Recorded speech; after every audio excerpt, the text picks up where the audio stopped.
Hey YouTube, Rick Marks here. I wanted to look at more on the emotional intelligent manager and around paying attention, being active and identifying emotions, moods, and looking and listening to people. It's really important when we're engaging with people. It's those subconscious or non-verbal indicators that generally will give away how someone's feeling, or the true underlying things. Someone go, oh, yeah, I'm fine. You could read that and kind of go, well, you're shutting off to some degree, you're palming this, you're really just trying to avoid doing all the avoiding tactics. So you're not actually fine. Something's bugging you. Now, you can either have that conversation with them, or you can again go and do your own assessment and try and work out, can I gather the intelligence and the data to support why that might be the case, and then you can have that conversation. Look, I've been trying to think about it, I can't work out what's bugging you, do you mind if we have a chat about it? And drill down and work out and understand, and then if it's to do with you or if it's not to do with you, and then you can either choose to, again, each of these points you can either abort as such, or you can stay on track and help them out. If it's got to do with you, then you can look and kind of understand whether or not they've misunderstood something. And I've done a video all about misunderstandings early on, and it's important for us to make sure that we're being understood, because as leaders, as managers and the like, we can say something to somebody, and depending on, again, their mood and where they're at, and whether they take it as a negative or a positive.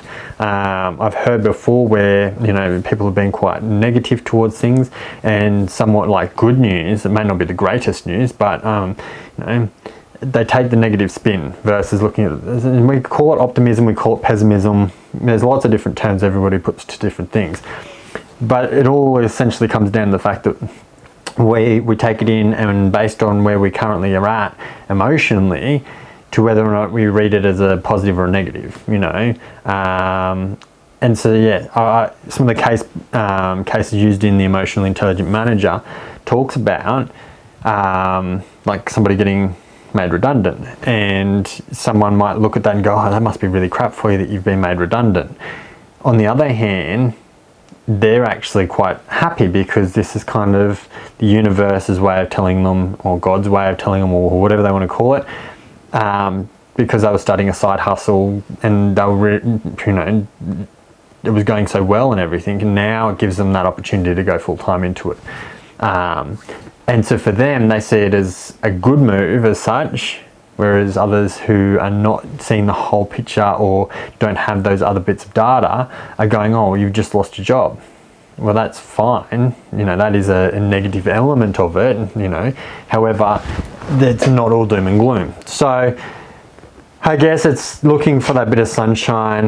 There's a lot of phrases people have used over the years, but it all essentially comes down to understanding the mood and understanding that data and assessing it against the others. Processing the verbal information around emotional words used, the tone used, the speed and pitch of words. And I see this a lot with leaderships where they're talking really fast and they're getting caught up, and they're not really clear on what's happening, and they're starting to jumble their words, and they're just trying to get all this out because they don't really want anyone to actually focus on what's being said.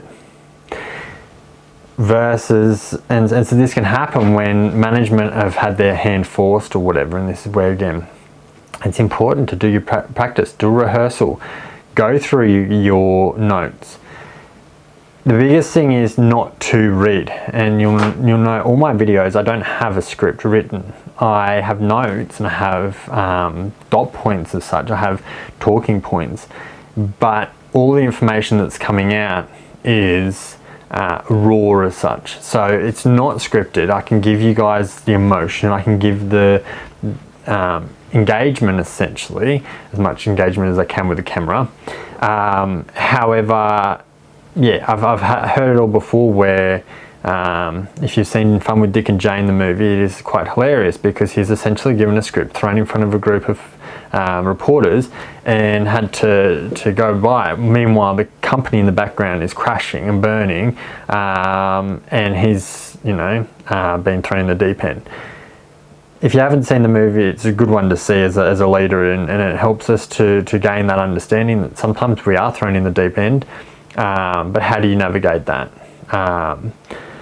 So then we've got to process the non-verbal information, so things like the facial expressions, the eyes, the mouth, the posture, the gestures, and this is that thing that, again, with video, going back over the time where we had only audible conferences and stuff, you couldn't see a lot of stuff, and so then all you're hearing is audible tone. So then you can only go based off the speed and the pitch of the words and the tone that's used to whether or not it's a good message, a bad message, whether or not it's a neutral message. Now with video conferencing and all the like, and even after COVID, for instance, we've learned to be able to adapt with this virtual environment where we can pick up on these triggers now. We can kind of go, interesting. Like my manager didn't interact, or I could tell in their eyes that it wasn't quite right, or whatever it is, the gestures that they weren't there. I've talked about before looking at a movie on mute and seeing how characters interact and seeing whether or not it's a positive, negative, what's kind of going on, and even in another language watching it, and that's often how we can, you can be overseas traveling, have no idea what they're talking about, but you can pick up if it's a good talk or a bad talk. Like, are they having a fight, an argument, or are they having a good conversation? Then look for consistencies and inconsistencies. So is their words and their tone not matching? Are their expressions, word and tone not matching? Sometimes, their expression, oh yeah, I'm really excited, I'm really happy, but you can tell by the rest of their body language that they're actually hiding something there. So making sure that they're all aligned, because again, to get all of them aligned in a fake situation is quite a challenge. Then it's to analyse those discrepancies, but be aware of misleading nature. So people laugh when they're grieving. It's common that people may also not wish to admit their feelings. So somebody can be, standoffish and not, oh yeah, I'm good. They're not avoiding, they just don't want to admit their feelings, and that's okay. Not everyone wants to have that conversation, and maybe not have that conversation with you in particular, and that's okay as well. Become self-aware of your own emotional reactions to things, and this is a big one because, like I've said, I'm working with my kids on them understanding who they are and that their responses is what they're responsible for. I can't control the environments, I can't control the world around them, and nor can they. They can change how they react to things. So then your reactions, your feelings, if you're mimicking someone's feelings, and understanding that some people are uncomfortable around certain feelings. Some people don't like negative feelings, whatever reason. They've had a bad experience growing up, and so they avoid feeling certain elements.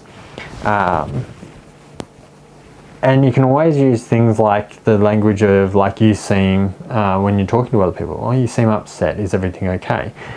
When you're then putting that, linking emotion to it, or a feeling to it, they then go, oh, is that visible? And then in their own world, they might go, actually, yeah, I am quite sad. This, blah, blah, blah happened, and, and you've opened a door then. But it comes down to also the awareness of your feelings and providing an offer of encouragement to open up. So again, not everybody wants to have that conversation, nobody always wants to, but if they do, you've given them that opportunity. And again, are you okay? Or are you really okay, I guess? Because again, we go into those auto modes where we just give that response to move on. If you've enjoyed the video, thumbs up, hit subscribe. 9 AM every morning, Monday to Friday, these videos come out. Thanks for watching. I'll see you on the next one. Bye.